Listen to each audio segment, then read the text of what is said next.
भगवान इस प्रकार बाल चरित को कर रहे हैं। एक दिन मैया ने बहुत सुंदर भगवान को तैयार किया और भगवान को तैयार करके आकर के दही मथना प्रारंभ कर देती है। दही मथना प्रारंभ कर देती है।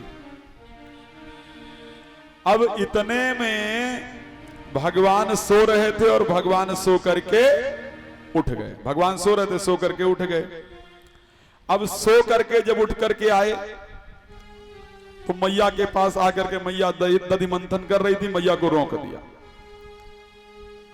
और मैया को रोक करके क्या कहते हैं, कबहु शशिमांगत आरु करें।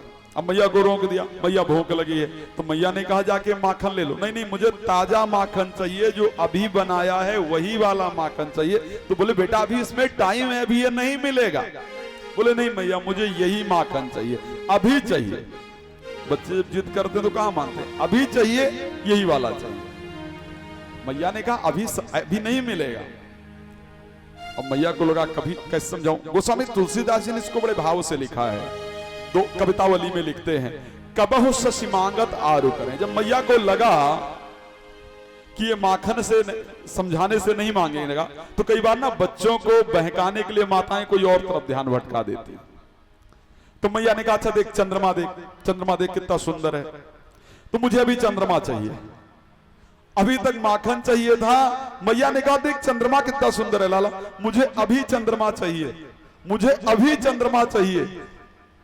मां मुझे चंद्रमा चाहिए। माखन भूल गए और चंद्रमा की याद आ गई। मैया ने कहा अभी माखन मांग रहा था और माखन मांगते मांगते अब चंद्रमा चाहिए।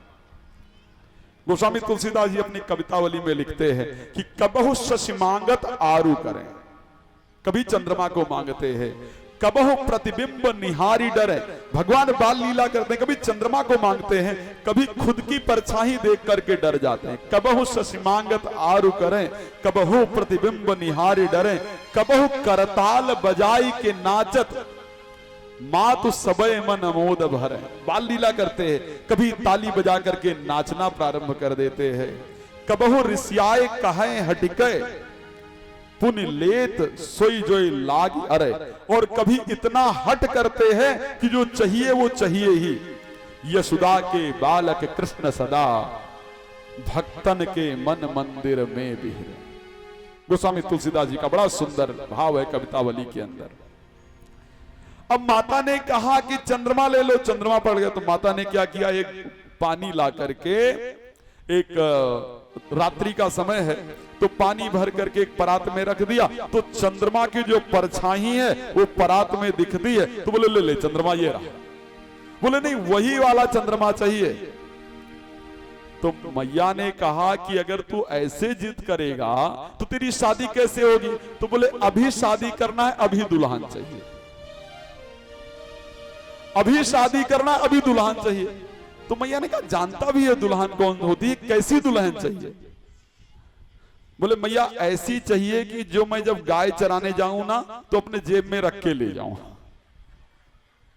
बोले मैया दुल्हन ऐसी चाहिए कि जब मैं गैया चराने जाऊं तो मैं अपने जेब में रख के ले जाऊं। तो मैया ने कहा गुड़िया मांग रहा है। अब मैया और समझाने का प्रयास करते, कहते नहीं नहीं देख मैया अगर नहीं मानेगी ना, अब तू मेरी शादी अभी करा ही। तो मैया ने कहा शादी करा, किससे शादी करा दूं, तूने देखा है कोई लड़की, किससे करा दूं। मैया भी आनंद लेती हैं भगवान की बाल लीला का। तो भगवान कहते हैं हाँ मैंने लड़की देखी। बोले कहां। तो भगवान मैया को, भगवान का और मैया का बड़ा सुंदर विनोद है। आइए भाव के साथ हम लोग इस विनोद को समझने का, आज भगवान की जो बाल लीला है वो सुंदर, उनकी लीलाओं को गा करके समझने का दिन है। और अगर लीला को हृदय में उतार लिया जाए ना तो निश्चित रूप से जीवन बदल जाता है। किसी ने कहा था, बड़ा सुंदर भाव था कि अगर जीवन में परिवर्तित लाना है तो भगवान की आराधना करें। आज की परिस्थिति शायद भगवान की आराधना नहीं, आज शायद इंसान परमात्मा की तरफ नहीं। आज परमात्मा को बदलने की आवश्यकता हो गई। किसी ने कहा था कि शरीके जुर्म यहां हर किसी के चेहरे, शरीके जुर्म यहां हर किसी के चेहरे हैं, अभी इसका इंसाफ किससे कराया जाए। शरीके जुर्म यहां हर किसी के चेहरे हैं, इसका इंसाफ किससे कराया जाए। अब या तो इंसान को इंसान बनाया जाए या फिर नया भगवान बनाया जाए। तो आज वाक्य में आज मानव बनने की आवश्यकता है, और अगर मानव बन जाएंगे तो परमात्मा हमें समझ आ जाएगा। भगवान बड़े छोटे से मैया से कहते हैं, तो मैया मेरी शादी करा दो। वो लड़की देखी, बोले हाँ देखी। बोले कहाँ है? बोले राधिका। और मैया ऐसा नहीं कि उससे मेरा फायदा होगा, उससे तेरा भी फायदा होगा।